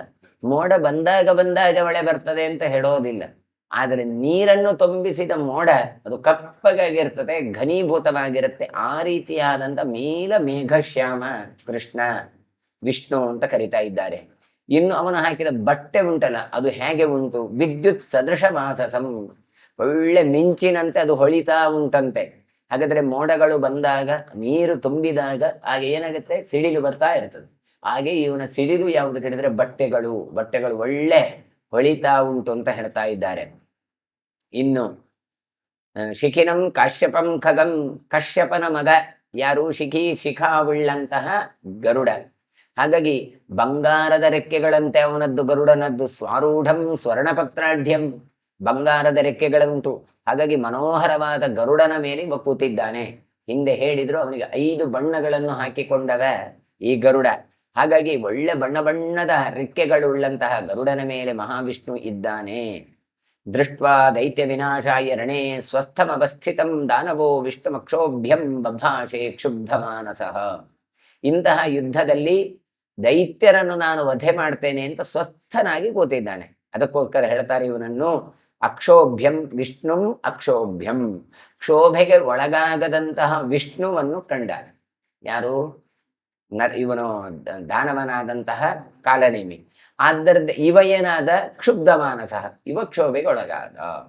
ಕಾಲನೇಮಿ ಸಿಟ್ಟುಕೊಂಡ, ಅವನನ್ನು ನೋಡಿದ್ದೆ ತಡ ಇವನಿಗೆ ಸಿಟ್ಟು ಏರಿತು, ಇವನ ಮನಸ್ಸು ಅಲ್ಲೋಲ ಕಳ್ಳಾಯಿತು. ಆದ್ರೆ ವಿಷ್ಣು ತಾನು ಆರಾಮವಾಗಿ ಕೂತಿದ್ದಾನೆ. ಹಾಗಾಗಿ ಅವನಿಗೆ ಅಕ್ಷೋಭ್ಯ ಅಂತ ಹೆಸರು. ಅಯಂ ಸ ರಿಪುರಸ್ಮಾಕಂ ಪೂರ್ವೇಷಾಂ ದಾನವರ್ಷಿಣಾಂ ಅಣುರ್ವಾಸಿನ ಅರ್ಣವ ವಾಸಿನಶ್ಚೈವ ಮಧೋರ್ವೈ ಕೈಟಭಸ್ಯ ಚ. ಹಾಗೆ ಕಾಲನೇಮಿಗೆ ವಿಷ್ಣುವನ್ನು ನೋಡಿ ಹೇಳಲಿಕ್ಕೆ ಶುರು ಮಾಡಿದಂತೆ, ಇವನನ್ನು ನೋಡಿದ ಕೂಡಲೇ ನನಗೆ ಸಿಟ್ಟು ಪಿತ್ತ ನೆತ್ತಿಗೆ ಇರತ್ತೆ ಅಂತ. ಏನ್ ಹೇಳ್ತಾನೆ? ಈ ವಿಷ್ಣು ನನಗೆ ಯಾವಾಗಲೂ ಶತ್ರುವಾಗಿಯೇ ನಿಂತದ್ದು. ನನಗೆ ಮಾತ್ರ ಅಲ್ಲ, ನಮ್ಮ ಹಿಂದಿನವರಾದ ನಮ್ಮ ಪೂರ್ವಜರಿದ್ದಾರಲ್ಲ, ಸಮುದ್ರವಾಸಿಗಳಾಗಿ ಇದ್ದವರು, ಅವರಿಗೂ ಇವನು ಶತ್ರು. ಯಾರು? ಸಮುದ್ರವಾಸಿಗಳಾಗಿದ್ದು ಮಧುಕೈಟವರು, ನನ್ನ ಪೂರ್ವಜರು. ಹೀಗೆ ಈ ಮಧುಕೈಟವರಿಗೂ ಕೂಡ ಶತ್ರುವಾಗಿ ನಿಂತವ ಈ ಮಹಾವಿಷ್ಣು ಇವನೋ ಅಂತ ತಾನು ಹೇಳ್ತಾ ಇದ್ದಾನೆ. ಅಯಂ ಸ ವಿಗ್ರಹೋಸ್ಮಾಕಂ ಅಶಾಂತಃ ಕಿಲ ಕಥ್ಯತೆ ಏನಸ್ಸ ಸಂಯುಗೇಷ್ಪಾದ್ಯ ಬಹವೋ ದಾನವಾಹ. ಇವನೇ ನನಗೆ ಯುದ್ಧಕ್ಕೆ ಬೇಕಾದ ವ್ಯಕ್ತಿ ಅಂತ ಕಾಲನೇಮಿ ಹೇಳ್ತಾ ಇದ್ದಾನೆ. ನಾನು ಹುಡುಕ್ತಾ ಇದ್ದೆ ಯಾರು ಯಾರು ಯಾರು ಅಂತ. ಇವನೋ ವಿಷ್ಣು. ಅಯಂ ಸ ವಿಗ್ರಹ ಅಸ್ಮಾಕಂ, ವಿಗ್ರಹ ಅಂದ್ರೆ ಯುದ್ಧ ಅಂತ ಅರ್ಥ. ಹಾಗಾಗಿ ನನಗೆ ಯುದ್ಧಕ್ಕೆ ಬೇಕಾದ ಜನ ಅದು ಇವನೇ ಅಂತ. ಹಾಗಾಗಿ ಇವನಿಂದಾಗಿ ನಮಗೆ ಶಾಂತಿ ಇಲ್ಲ. ಇವನನ್ನೆಲ್ಲ ಯಾಕೆ ಶಾಂತಿ ಅಂತ ಕರೀತಾರೆ ಗೊತ್ತಿಲ್ಲ, ಆದ್ರೆ ಇವನಿಂದ ಮಾತ್ರ ನಮಗೆ ಶಾಂತಿ ಇಲ್ಲ ಅಂತ. ಅಶಾಂತ ಕಿರಕತ್ಯತೆ, ಇವನಿಗೆ ಅಶಾಂತ. ನಾವೇನೋ ಅವನನ್ನು ಪ್ರಶಾಂತ ಕರಿತೇವೆ, ಅವನನ್ನು ಅಶಾಂತ ಅಂತ ಕರಿತಾ ಇದ್ದ.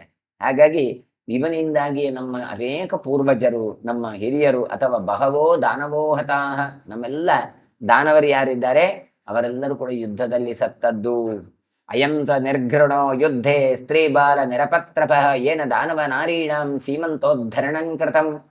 ವಿಷ್ಣುವನು ಹೇಗೆ ಬೈತಾ ಇದ್ದಾನೆ ಗೊತ್ತಾ ಇವ? ಇವನೇ ಕರುಣೆ ಇಲ್ಲದವ ಇವ. ಯಾಕೆ? ಇವನು ಯುದ್ಧಕ್ಕೆ ಬಂದಾಗ ಸ್ತ್ರೀಯರು ಬಾಲಕರು ಅಂತ ಯಾರನ್ನೂ ನೋಡದೆ ಎಲ್ಲ ಅಪಹರಿಸಿದ್ದಾನೆ, ಎಲ್ಲರನ್ನೂ ನಾಶ ಮಾಡಿದ್ದಾನೆ ಈ ವಿಷ್ಣು. ಇವನಂತೂ ಸ್ತ್ರೀಯರ ಗರ್ಭಪಾತವನ್ನು ಮಾಡಿಸಿದವ ಅಂತ ಹೇಳ್ತಾ ಇದ್ದಾರೆ. ಹೌದರಿ, ಎಲ್ಲಿ ಮಾಡಿದ್ದಾನೆ? ಇವನು ಮಾಡೋದು ಬೇಡ, ಇವನ ಕೈಯಲ್ಲಿದ್ದ ಒಂದು ಶಂಖ ಉಂಟಲ್ಲ, ಅದನ್ನು ಊದಿದ್ರೆ ಸಾಕು. ಗರ್ಭ ದೇವಾರಿ ನಾರೀಣಾಂ ವಿಶೀರಿಯಂತೆ ಸಹಸ್ರದ ಅಂತ. ಹಾಗಾಗಿ ಆ ಶಂಖ ಊದಿದ್ರೇನೇ ಹಾಗೆಲ್ಲ ಆಗ್ತದೆ ಕೇಳಿದ್ರೆ ಊದಿದವ ಯಾರು? ವಿಷ್ಣು. ಹಾಗಾಗಿ ವಿಷ್ಣು ಎನ್ನುವವ ಅವನನ್ನು ಬೈತಾ ಇದ್ದಾನೆ, ಇವನಿಗೆ ಕರುಣೆ ಇಲ್ಲ, ನಮ್ಮ ದೈತ್ಯ ಸ್ತ್ರೀಯರ ವಧೆಗೆ ಕಾರಣನಾದವ, ಇವನನ್ನು ಬಿಡೋದಿಲ್ಲ ಅಂತ ಹೇಳ್ತಾ ಇದ್ದಾನೆ. ಅಯಂ ಸ ವಿಷ್ಣುರ್ದೇವಾನ ವೈಕುಂಠಶ್ಚ ದಿವೌಕಸಾಂ ಅನಂತೋ ಭೋಗಿನಾಮಪ್ಸು ಸ್ವಯಂಭೂಶ್ಚ ಸ್ವಯಂಭುವಃ. ವಿಷ್ಣು ಆದರೂ ಕೂಡ ಏನು ದೇವತೆಗಳಿಗೆ ಒಡೆಯನಾಗಿದ್ದಾನೆ. ವೈಕುಂಠ ಅಂತ ಇವನನ್ನೆಲ್ಲ ಕರಿತಾ ಇದ್ದಾರೆ. ನೀರಿನ ಅಂದ್ರೆ ಶೇಷನ ಮೇಲೆ ಮಲಗಿದ ಇವನು ಅನಂತ ಅಂತ ಕರೆದ. ಅನಂತೋ ಭೋಗಿನಾಂ ಅಪ್ಸು, ಭೋಗಿ ಅಂದ್ರೆ ಹಾವುಗಳು, ಅಂತಹ ನೀರಿನ ಮೇಲೆ ಹಾವುಗಳಾದಂತ ಅನಂತನ ಮೇಲೆ ಮಲಗಿದವ ಇವ. ಹಾಗಾಗಿ ಇಷ್ಟು ಮಾತ್ರ ಅಲ್ಲ, ಇವನನ್ನು ಚತುರ್ಮುಖ ಬ್ರಹ್ಮನನ್ನು ಸೃಷ್ಟಿ ಮಾಡಿದವ ಅಂತ ಕರೀತಾರೆ. ಇಷ್ಟೆಲ್ಲ ಅವನಿಗೆ ಗೊತ್ತುಂಟು ಕಾಲ ನಿಮಗೆ, ಅದನ್ನೇ ಅವ ಹೇಳ್ತಾ ಇದ್ದಾನೆ. ಅಯಂ ಸ ನಾಥೋ ದೇವಾನಾಂ ಅಸ್ಮಾಭಿರ್ ವಿಪ್ರಕರ್ಷ್ಯತಾಂ ಅಯಸ್ಯ ಯೋನೋಧಂ ಸಮಾಸಾದ್ಯ ಹಿರಣ್ಯಕಶಿಪೋರ್ಹತಃ.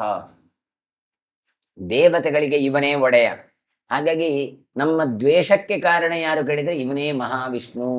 ಹಾಗಾಗಿ ಇವನನ್ನು ನಾನು ಸಿಟ್ಟಿನಿಂದಲೇ ಇವನನ್ನು ಕೊಂದು ಹಾಕಿ ಬಿಡ್ತೇನೆ. ಯಾಕೆ ಗೊತ್ತಾ? ನಮ್ಮ ಹಿರಿಯನಾದಂತಹ ಹಿರಣ್ಯಕಶಿಪುವನ್ನು ಕೊಂದವ ಈತ. ಹಾಗಾಗಿ ಇವನನ್ನು ನಾನು ಬಿಡೋದಿಲ್ಲ ಅಂತ ಹೇಳ್ತಾ ಇದ್ದಾನೆ.